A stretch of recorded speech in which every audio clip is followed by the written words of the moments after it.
நான் திருப்பூர்ல இருந்து வரேன்.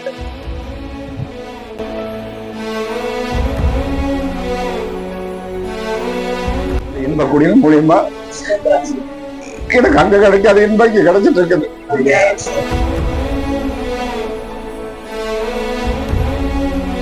பட்ட வேதனை எப்படி, நான் பட்ட கஷ்டம் யாருக்கும் வரக்கூடாது, எந்த நபருக்கும் வரக்கூடாது.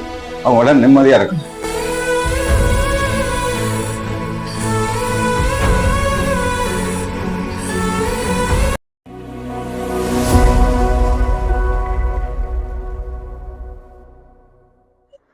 நான் திருப்பூர்ல இருந்து வரேன்.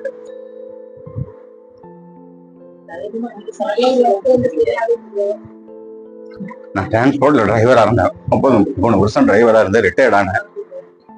எனக்கு 3 பிள்ளைகள், ஒரு ஆண் பிள்ளை 2 பெண் பிள்ளை. எல்லாத்தையும் நேச்சு எல்லாத்துக்கும் விவகாரம் கல்யாணம் பண்ணி வச்சு பேர குழந்தை எல்லாம் இருக்காங்க. வந்த காசுகள் எல்லாம் மக்களுக்காக எல்லாத்தையும் கொடுத்துட்டு நானும் என் மனைவி நோய் வழிபட்டவா. அவளை நேசிட்டு இருந்தோம். பக்கத்து வீட்டுல இளைய மகள் கூட தான் இருந்தோம். என்னுடைய காசுகளை முழுவதும் மக்களுக்கு எல்லாத்துக்கும் கொடுத்ததுக்கு அப்புறம் எனக்கு வரக்கூடிய பென்ஷன் தொகையை வச்சு நானும் என் மனைவி சாப்பாட்டையும் செஞ்சுட்டு அவளுக்கு மருத்துவ செலவையும் பார்த்துட்டு இருந்தேன். கடந்த ஒரு 6 மாசத்துக்கு முதல்ல என் மகன் ஏதோ ஒரு நினைப்புல கூட்டிட்டு போயிட்டான். நான் தனியா தான் ஜெயிச்சுட்டு இருந்தேன். ஆண்டவர்கிட்ட கேட்டுட்டே இருந்தேன், ஆண்டவரே என்னை எங்கேயாவது கொண்டு ஒரு பக்கம் முதியோர் இடத்துல சேர்த்துங்க, என்னால இங்க தாங்க முடியல. ஏன்னா மகள் பக்கத்துல இருந்து மகள் கவனிக்கிற மாதிரி இல்லை. என் கையில் இருக்கின்ற காசுகள் முழுவதும் கரைஞ்சு போச்சு. இவர் நான் பாரமா நினைக்கிறாங்க. இருந்தாலும் அவங்ககிட்ட நான் சமையல் பண்ணி அவங்க கொடுக்கறது நான் சாப்பிடறதில்லை. நானா தனியா சமையல் பண்ணி நான் தான் சாப்பிட்டுட்டு இருக்கிறேன். நான் ஏதாவது சமையல் பண்ணி ஏதாவது வச்சிருந்தா கூட என் பேர பிள்ளைகள் வந்து கேட்டு எடுத்துட்டு போவாங்களுடைய அவங்ககிட்ட இருந்து நான் எதுவும் வாங்க மாட்டேன். அந்த சூழ்நிலையில் இருக்கிற போது நாளாக வெறுப்பான வார்த்தைகளும் வெறுப்பான செயல்களும் நடந்துட்டு இருந்தது. அதுக்கப்புறம் தான் நான் முதியோர் இல்லங்களை தொலைவதற்கு ஐடியா பண்ணேன். ஜனவரி 16 15 தேதின்னு கன்ஃபார்மா தெரியல. செல் எடுத்து யூடியூப்பை பார்த்துட்டு இருக்கிற போது பிரதர் அதுல வந்து பேசினாரு. நாங்க இந்த மாதிரி ஒரு முதியோர் இல்லத்தை இன்பக்குடியில் ஆரம்பிக்கிறோம். அதுல 26ஆம் தேதி என்னமோ ஒரு பிரேயர் இருக்குது, விருப்பப்பட்டவங்களை வந்து பிரேயர் வரலாம் அப்படின்னாரு. அப்பவே அந்த நம்பர் நோட் பண்ணிட்டு அடுத்த நாள் அவருக்கு கால் பண்ணி பேசினேன். என்னுடைய சூழ்நிலை முழுவதும் சொன்னேன், என்னோட என்ன வருமானம் இருக்குது, என்ன இப்படி இருக்கிறாங்க எல்லாம் சொன்னேன். அதனால பரவாயில்ல நீங்க வாங்க ஐயா பேசிக்கலாம்னாரு. சரி, எனக்கு கொஞ்சம் அங்கே வேலையெல்லாம் இருந்தது, சிலதை ஒழுங்குபடுத்த வேண்டியதெல்லாம் இருக்குது. வெளியில எல்லாம் கொஞ்சம் கடன் வாங்கியிருந்தேன். அந்த கடனோட நம்ம வந்துட்டோன்னு சொல்லிச்சுன்னா அது அதை விட கேவலம் வேற எதுவும் இல்லைன்ட்டு அந்த கடனெல்லாம் வரைக்கும் அடைச்சிட்டு வரேன்னு சொல்லிட்டு கடந்த மாசம், இந்த மாசம் தான் 11ஆம் தேதி பிரதர் 9ஆம் தேதி போன் பண்ணாரு. எப்போ வர்றீங்க ஐயான்னு. ஐயா நான் இந்த மார்ச் கடைசியில இல்லைன்னா ஏப்ரல் 1 வந்துருவாங்கன்னு. சரி, அப்புறம் திடீர்னு பார்த்தேன். எனக்கு நான் ஆண்டவர்கிட்ட கேட்டுட்டே இருந்தேன், ஆண்டவர் எனக்கு எப்போ கொண்டு சேர்த்துறீங்க, எனக்கு இங்க இருக்க பிடிக்கல, எனக்கு வாழ பிடிக்கலையா, என்னை எடுத்துங்க. இரவுல படுக்கிற போதெல்லாம் பரலோகத்துல என்னை எப்ப கொண்டு சேர்த்துவீங்கன்னு அந்த பாடலை கேட்டுட்டே பாடிட்டே தான் படுத்து தூங்குவேன். என்னை அந்த அளவுக்கு நான் சிரமப்பட்டுட்டேன். அதையெல்லாம் விளக்கி சொன்ன ஒரு நாளெல்லாம் பத்தாது. அவ்வளவு கஷ்டத்திலேயும் மற்ற மக்களால எனக்கு இடைஞ்சல் வரல, நான் பெற்ற பிள்ளைகளால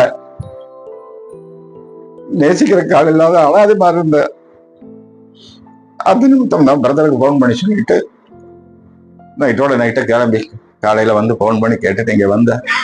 ஆண்டவர் எனக்கு நான் கேட்டுட்டே இருந்தேன், என்ன ஒன்னா இன்பக்குடியில கொண்டு சேர்த்துங்க, இல்லை உங்க பாதப்படிக்கு நான் வந்து சேர்றேன். இவர்கிட்ட பேசுனதுக்கு பின்னாடி ஒன்னா என்னை இங்க சேர்த்திக்கிங்க, இல்லை ஏன்னா என்னை இன்பக்குடியில கொண்டு கொடுங்க, அங்க இருந்தேன் வாழ்நாள் முழுவதும் முடிச்சுக்கிறேன்னு சொல்லி போட்டு வந்தேன். கொண்டு வந்து சேர்த்தினார் ஆண்டவர். அதுக்காக பெரியான நான் நன்றி சொல்றேன் ஆண்டவருக்கு. மகதா இருந்த அப்படி அந்த மகிட்ட சில காரியங்களை சொன்ன ஜெனிஃபர் கிட்ட, சாமி எனக்கு ஜீவன் முடி வரைக்கும் இங்க இருக்கிறேன், விலாசம் கேட்டார் பிரதர், உங்களுக்கு ஏதாவது ஒண்ணுன்னா என்ன பண்றது, யாருக்கு சொல்றதுன்னு. என் செல்லில் இருக்கிறது முழுவதும் என்னை சேர்ந்தவி நம்பர் தான் வச்சிருக்கிறேன், வேற நம்பர் எதுவும் கிடையாது. ஆனாலும் ஒரே ஒரு நம்பரை கொடுத்தேன், அந்த மகனுடைய நம்பர் கொடுத்துருக்கிறேன். அப்படி ஏதாவது முடியாம போச்சுன்னா அப்ப கூப்பிடுங்க. திடீர்னு ஏதாவது ஒண்ணு ஆச்சுன்னு சொல்லிச்சுன்னா எதுக்கும் கவலைப்படாதீங்க. அந்த மாதிரி சூழ்நிலை எனக்கு நினைக்கிற போது ஒரு பேப்பர், ஒரு ஸ்டாம்ப் பேப்பர் கொடுங்க, நான் கையெழுத்து போட்டு தர்றேன். நான் இறந்ததுக்கு அப்புறம் என்னோட உடல் உறுப்புகளை எதை இல்லாதவங்களுக்கு தானம் கொடுக்கறதுக்கு நான் எழுதி கொடுக்குறேன்னு சொல்லி இருக்கிறேன். நான் பட்ட வேதனை எப்படி, நான் பட்ட கஷ்டம் யாருக்கும் வரக்கூடாது, எந்த நபருக்கும் வரக்கூடாது. அவங்கள நிம்மதியா இருக்கணும். அந்த அளவுக்கு எனக்கு ஆண்டவர் கொண்டு வந்து இப்ப இன்ப குடியில சேர்த்து எனக்கு இன்பமா வச்சுட்டு இருக்கிறாங்க. அருமை சகோதரி, என் மகனுடைய வயசு இருந்தாலும் நான் சகோதரியா ஏற்றுட்டு சொல்றேன். எங்க நேரத்துக்கு டீ கொடுக்குற நேரத்துக்கு டீ, சாப்பாடு கொடுக்குற நேரத்துக்கு சாப்பாடு, ஸ்நாக்ஸ் கொடுக்குற நேரத்துக்கு ஸ்நாக்ஸ் கொடுத்து நேராக கொண்டு வந்து கையிலேயே கொண்டு வந்து பெட்டுக்கு கொண்டு வர்றாங்க. நான் சொல்லுவேன், சாமி அப்படி எல்லாம் செய்யக்கூடாது சாமி, கூப்பிடுறா நாங்க வர்றோம், நீ கூப்பிடுற. நான் அப்படித்தான் பேசி பழகிருக்கிறேன். இங்க இருக்கிறவங்க எல்லாம் எனக்கு இளவிலா தான் இருக்கிறீங்க. எனக்கு 74 வயசாச்சு. வர்றத டிசம்பர் ஏப்ரல் 3ஆம் தேதி என்னுடைய பிறந்த நாள், 74வது பிறந்த நாள். அதனால எல்லாத்தையும் உங்களை இருந்து எனக்கு இளவிலா தான் பாக்குறேன். அம்மாவுக்கு மூத்திருப்பாங்களே என்னன்னு தெரியல. அதனால நான் வாடா பாடணும் தான் கூப்பிடுவேன். அப்படித்தான் சொல்லிட்டு இருக்கேன். இன்ப குடியின் மூலியமா எனக்கு அங்க கிடைக்காத இன்பம் கிடைச்சிட்டு இருக்குது. அதனால என் வாழ்நாள் முழுவதும் இந்த இன்ப குடியிலேயே இருந்து என்னுடைய ஆத்மா ஆண்டவருடைய பாதப்படிக்கு போகணும். அதுக்காக எனக்காக ஜெபிச்சுங்க. என் பேரனை விட சின்ன குழந்தை அரவிந்த் குளிக்கிறதுக்கு காலையில் 7 மணிக்கெல்லாம் தண்ணி எடுத்து வச்சிருவாரு. எனக்கு அவ்வளவு சூடா குடிக்க மாட்டேன் ஜாமி, கொஞ்சமா இல்லையா பரவாயில்லன்னு சொல்லி போட்டு நிறைய எடுத்து வைப்பாங்க. இந்த நேசிக்கக்கூடிய பக்குவம் இந்த இன்ப குடிகளுக்கு தேவையானது. ஆத்மாக்களையும் கொண்டு வந்து சேர்த்தனால எங்களுடைய தேவைக்காக ஆகாரம் கொடுக்கறது, ஸ்நாக்ஸ் கொடுக்கறது, டீ காப்பி கொடுக்கறது, தண்ணி வைக்கிறது, கரண்ட் பில்லு, அந்த ரூம்பு வாடகை, இதெல்லாம் இருக்குது. அதுக்காக கர்த்தர் உதவி செய்யணும்னு ஜெபிங்க. எங்களால முடிஞ்சது நாங்களும் உதவி பண்றோம். ஆனா அது பத்தாது. நாங்க கொடுக்கறது ஒரு சிறு துரும்பா இருக்குது. அது தேவை பெரிதா இருக்குது. அதுக்காக நீங்க எல்லாரும் சேர்ந்து ஜெபிச்சு உங்களுக்கு தேவைப்பட்டவங்களுக்கு அந்த இன்ப குடிகளுக்கு ஏதாவது தேவை இருந்தா நீங்க உதவி செய்து எங்களை போல அவங்க இருக்கிறவங்களுக்கு வாழ்றதுக்கு ஒரு வழி செய்யுங்கன்னு உங்களை அனைவரையும் மன்றாடி கேட்டு என்னுடைய சாட்சியை முடிக்கிறேன்.